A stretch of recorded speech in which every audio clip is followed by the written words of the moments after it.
Chit-Chat-Cadillac.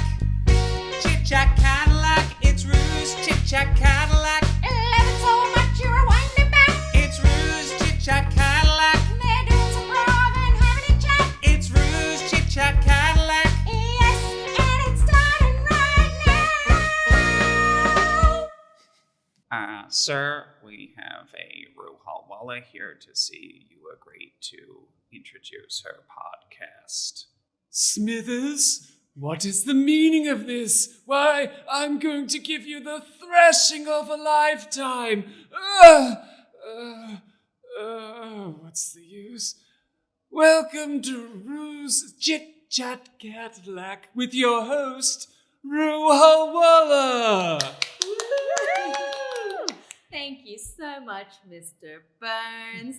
And I am so delighted to welcome today's guests. We have fellow ITS faculty member Chelsea Zeller and long-standing ITS house team member Tom North. Hello. We are talking about a very, very important topic today, which is improv and adversity. Tell us a little bit about yourselves. Chelsea?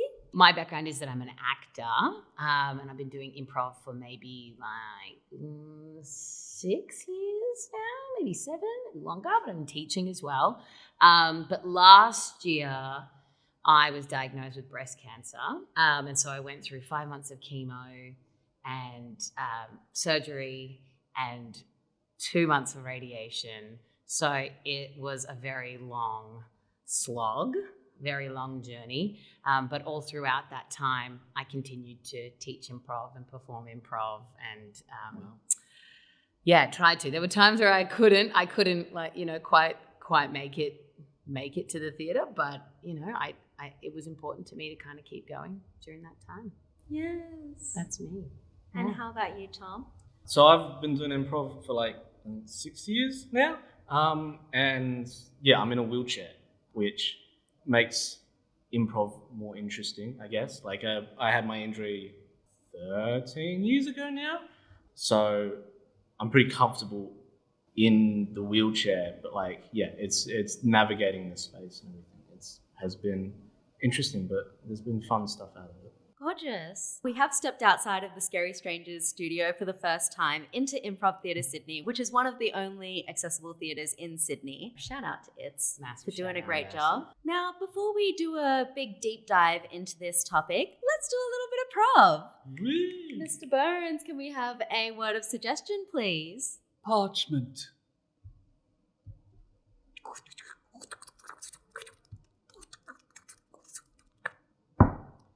Dear Sally, I long for your touch. It has been 3 weeks. I've been at sea so long. I miss you, Sally. The people here are very kind. There's a man here who can juggle. It's very, very entertaining.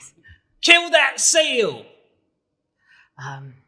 There seems to be a fair bit of animal cruelty on board, but I'm trying to keep a positive attitude about it. Kill that seagull! The other men here like to have a laugh, and I like to laugh along with them.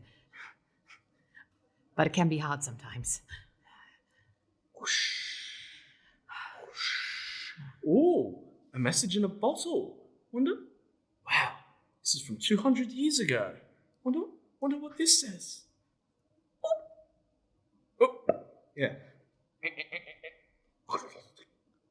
Dear Sally. Oh, it's a love letter. Oh, God. Gonna toss that back in the sea. See you again in another 200 years. Dearest Reginald, I am disturbed to find that you haven't written me any letters. I have longed to hear of your travels, but I guess I'm not important to you. I will look to the horizon from these cliffs. Save that seal! There's a fair bit of environmentalism happening on the cliffs, and I must say I'm not a fan of it, to be honest. Seals make great fur coats, and their fat can be used for making candles. I don't know why I'm telling you this. You're a sailor. Sally? I'm sorry, ma'am. Your bath is ready for you. Petunia, I've already had one bath this year, and I shan't be having another one. Remember, when I am writing to Reginald, I don't like to be interrupted. Yes, ma'am. I know, ma'am. I'm sorry. But that's what I wanted to talk to you about. The bathing once a year. Well, some people find it unhygienic. You're quite right. I shall bathe no times a year and not catch a terrible flu in that disgusting bath. Cut! We love. Alrighty, let's have a little chit-chat. Chitty-chat-chat. I would love to know whether your experience of being part of the improv community has helped you through some of the tougher times in your life. Chelsea? Yes, I can categorically say yes. Last year, when I was going through treatment, I was still performing, maybe on average like once a month, I would say.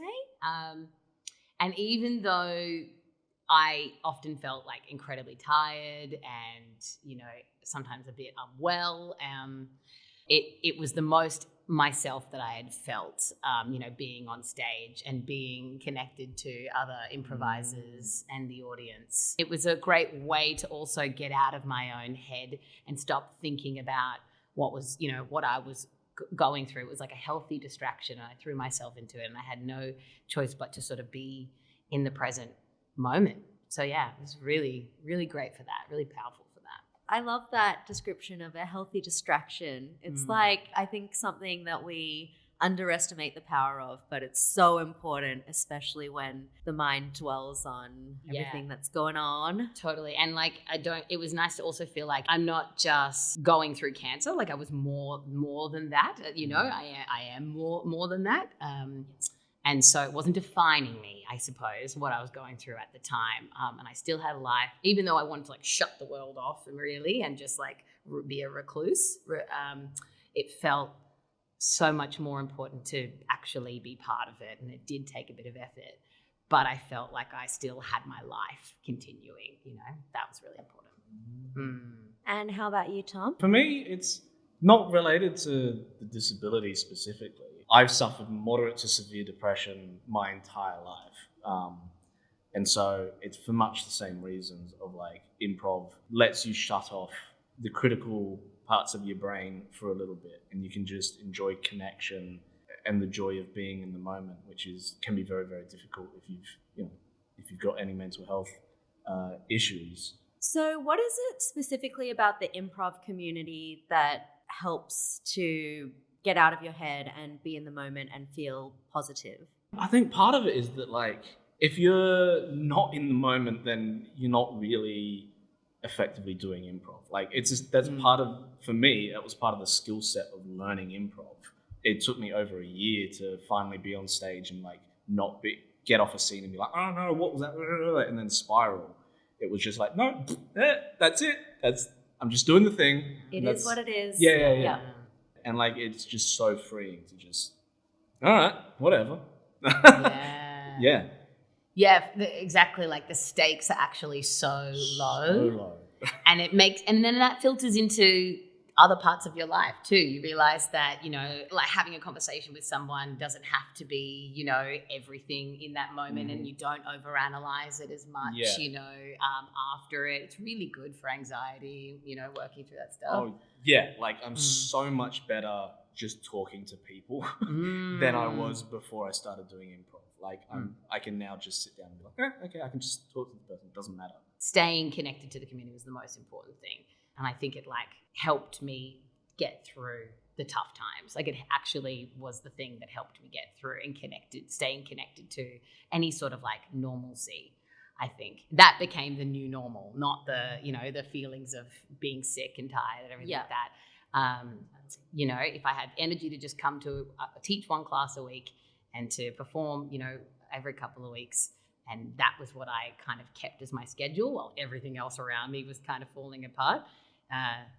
Then I felt like, human. That's what made me feel human. Yes, I love that. Was there anything that you didn't appreciate about being around improv people during tough moments, Tom? There was a period where, because improv is full of people who are very upbeat and very like full of energy and like enthusiastic, and I'm not really any of that. And so it took me a while to feel like there was a place for my energy on the stage or in the group. And like I did find it eventually, and there are a few other people who, like me, are like a little bit more low key. And there are moments like when my depression's quite high, and then you come in and we do a check-in. It's quite, it's normal to do a check-in with the group, and you'd be going around the circle, and sometimes people are like, oh, I'm a 10 today, I'm a 9 today, I'm an 8 today. And like it's coming around, and I'm like, if I'm putting a number on it, well, it's like a 3 or a 4. Like it's such a hugely divergent thing that it was like, let's not stick around on me. I just want to be I want the fun of doing improv without the rest of it. Yeah. How about you, Chelsea? There was a point where I was teaching a class. I had the same class for 2 terms. We did level 1 together and level 2. And then I didn't tell them about my diagnosis in the first class, like in level 1, kind of just like, lost my hair and started wearing scarves. And then like, they thought I was having a scarf moment, which I was. And I didn't like, say anything to them. And then in the second class, like in the next term, I'm like, well, we're going to be together for the next 8 weeks. I think I'm just going to name it and tell them what's going on. And from that point, it just felt like it cleared the air a little bit for me, and I felt like I didn't need to hide it or be ashamed of it or be frustrated with myself because I couldn't, like, my brain wasn't working the same way. Like, they got it, and if I got tongue-tied or lost my words, which happens still quite a bit, they were there to like they understood exactly what was going on. And it just felt like, and then we could also joke about it too, so it felt like it became a bonding thing. So yeah, I think naming what you're going through and putting it out in the open is the most powerful thing you can do. And then often people will come up to you and say, oh, I have a similar kind of experience, I've been going through something similar, or I've just come through that.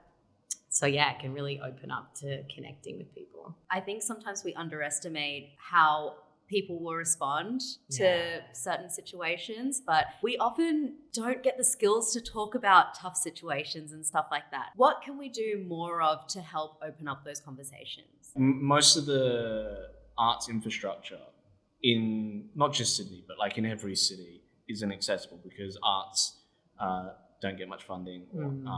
It doesn't bring in much money, and so it ends up being older, dodgier locations.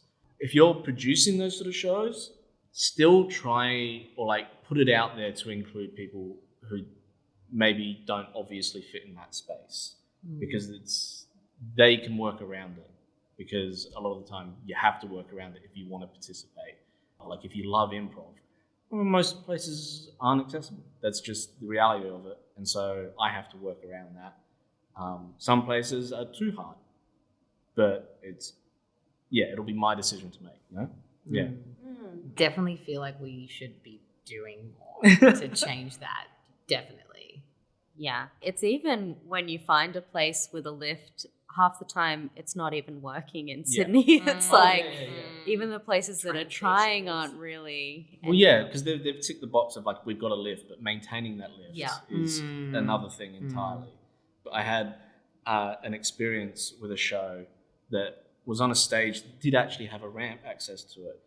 They knew I was performing. They'd invited me to perform, and then they set up chairs in front of the ramp. Oh. Yeah. Oh my gosh. So it's just the absolute unthinkingness of it as well. Yeah. I'll say a positive thing about having a physical disability and doing improv is that because it is such a no judgment space, like the only judgment is your own. It's very freeing to learn how to use my disability for comedy. There's so much comedy an able-bodied person can get out of their legs, right? I can't, but I can. Like there are roots to it, and it's been fun to accept my disability through the lens of comedy and just making people laugh and being dumb. And like this isn't just a tragedy; it's also silly, without it being like a self-hating thing. If I could go back and do it again, I would have rocked my baldness as a character choice so much more. Like I got to play. We did a soap at one point here at It's, and I wore a wig, and for that, and it was the first time I felt like totally confident on stage since my diagnosis, and I was like, well, this is great. Like I've got the perfect wig head right now, you know. Yeah. So playing with wigs, playing with characters, but yeah, like I wish that there was a show where I like started with a wig on and then someone pulled the wig off and revealed the bald head. That would have been so good. Sometimes if I'm with a group of people who I've been with for a long time and there's a lot of trust in that, I like to throw good improv etiquette out the window, and throw my scene partner under the bus with my disability. You give them a character trait, you give them a character trait of like that's anti-disability, or like you. And I've had scene partners just like stare at me for a second and then walk off the stage. Nope, not touching it. That's really funny. Yeah. It's one of those things that it brings no one joy but myself, but it brings me so much. Oh, it's so good.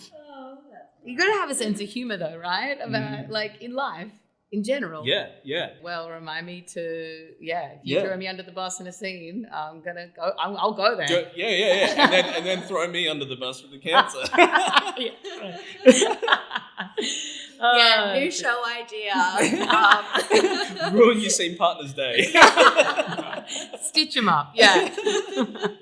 While comedy can be the delightful byproduct of what we do in improv, it's not always about being funny, and you can come to a space like to a jam or to a class or to even a performance as you are, and know that it's okay that everyone's got stuff going on, and then take a moment to kind of like put that to the side and just exist with the people in the space that you're with, and just to reconnect. A lot of the time the instinct can be to recluse and shut down, but it can be so rewarding to put yourself out there and be social in some capacity. Totally. This is for anybody who is going through cancer treatment or chemo. If you find yourself in that space, I'm so sorry, and I hope you get through it. But improv is one of the best things you can do, and it would be so counterintuitive because you don't have the energy to sometimes you don't have the energy to get out of bed, but the exercises, it gets you to be, all of the things about like listening and reacting, being, in the moment, but you're using your neural pathways, and it's actually so good for your brain because chemo does a massive number on your brain and gives you lots of fog. So it helps you to get out of that fog. I honestly think it's one of the best things you can do. And I think if I was to step away from improv completely in the last year, I would be an anxious wreck. My brain wouldn't be working, So it was honestly, that's really great. Beautiful, wholesome joy. We love.